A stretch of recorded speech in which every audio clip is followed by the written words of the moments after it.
Kenapa sih Allah bilang di dunia itu sifatnya menipu?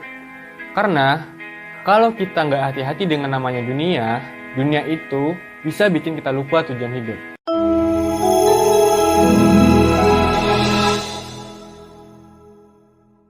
Assalamualaikum warahmatullahi wabarakatuh. Alhamdulillahirabbil alamin, hamdan katsiran thayyiban mubarakan fih, kama yuhibbu rabbuna wa yarda.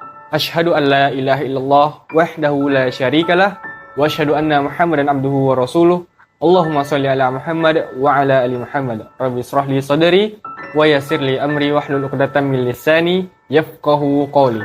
Alhamdulillah, segala puji hanya milik Allah yang masih memberi kita waktu, nikmat iman, dan kesempatan untuk merenung lewat ayat-ayatnya.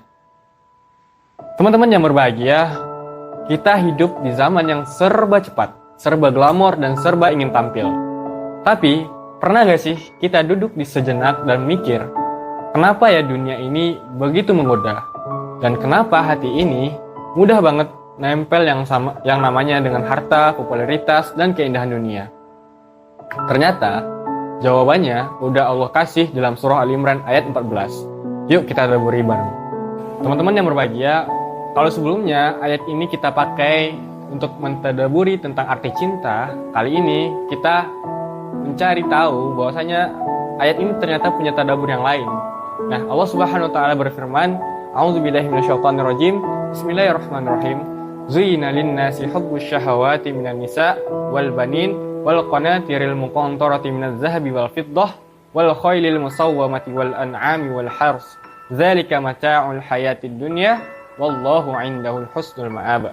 Yang artinya, dijadikan indah bagi manusia kecintaan kepada apa-apa yang diingini, yaitu wanita-wanita, anak-anak, harta yang banyak dari emas dan perak, kuda pilihan, hewan ternak, dan sawah ladang.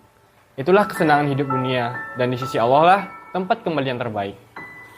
Coba perhatikan baik-baik. Allah menyebut satu persatu apa yang sering banget manusia kejar. Yang pertama, wanita, yaitu kecantikan, hubungan, cinta, bahkan nafsu. Lalu yang kedua, ada anak-anak, kebanggaan, dan keturunan. Yang ketiga, harta.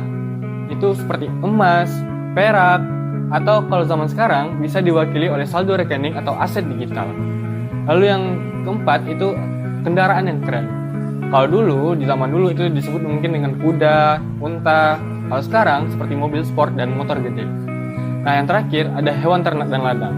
Kalau kita analogikan di zaman sekarang, itu seperti bisnis kita, properti, dan investasi.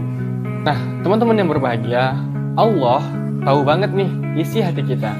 Tapi, setelah Allah sebut semua itu, langsung Allah kasih penegasan. Dzalika mata'ul hayatid dunya. Itu cuma kesenangan hidup di dunia saja. Artinya, semua itu memang ada nikmatnya, tapi itu sifatnya sementara. Nah, bisa bikin senang, tapi juga bisa bikin lalai. Dan Allah akhiri ayat ini dengan reminder yang dalam banget. Kata Allah, Wallahu 'indahu husnul ma'ab. Dan di sisi Allah lah tempat kembali yang terbaik. Teman-teman yang dirahmati oleh Allah Subhanahu wa taala, kenapa sih Allah bilang di dunia itu sifatnya menipu? Karena kalau kita nggak hati-hati dengan namanya dunia itu bisa bikin kita lupa tujuan hidup. Ibnul Qayyim rahimahullah pernah berkata, cinta kepada dunia dan tenang dengannya adalah pokok segala kesalahan dalam hidup. Kata beliau juga, dunia itu seperti bayangan. Kalau kita kejar, dia bakal menjauh. Tapi kalau kita fokus ke akhirat, dunia akan mengikuti. Kadang, kita rela begadang demi cuan, tapi ngantuk pas sholat subuh. Kita semangat upgrade gadget, tapi lupa upgrade iman. Beli skincare nggak mikir 2 kali, tapi sedekah pakai banyak pertimbangan. Padahal, Rasulullah SAW sudah mengingatkan, dunia itu terlaknat, dan yang semua ada di dalamnya itu juga terlaknat, kecuali zikir kepada Allah dan apa yang mengiringinya, serta orang berilmu dan yang menuntut ilmu. Jadi, sebenarnya, yang bikin dunia itu berharga bukan karena hartanya, tapi apa yang kita lakukan dengan dunia itu. Sahabat sekalian, dunia memang indah, tapi jangan sampai menipu. Kita boleh punya harta, tapi jangan sampai hati dimiliki oleh harta. Yang paling penting adalah hati kita tetap condong kepada akhirat. Yuk kita pakai dunia sebagai jalan menuju surga, bukan sebaliknya. Nah teman-teman, terakhir, Semoga tadabbur singkat ini bisa membuka hati kita dan mengingatkan bahwa dunia ini bukan tempat tinggal, tapi tempat singgah. Banyak maaf, jazakumullah khairan.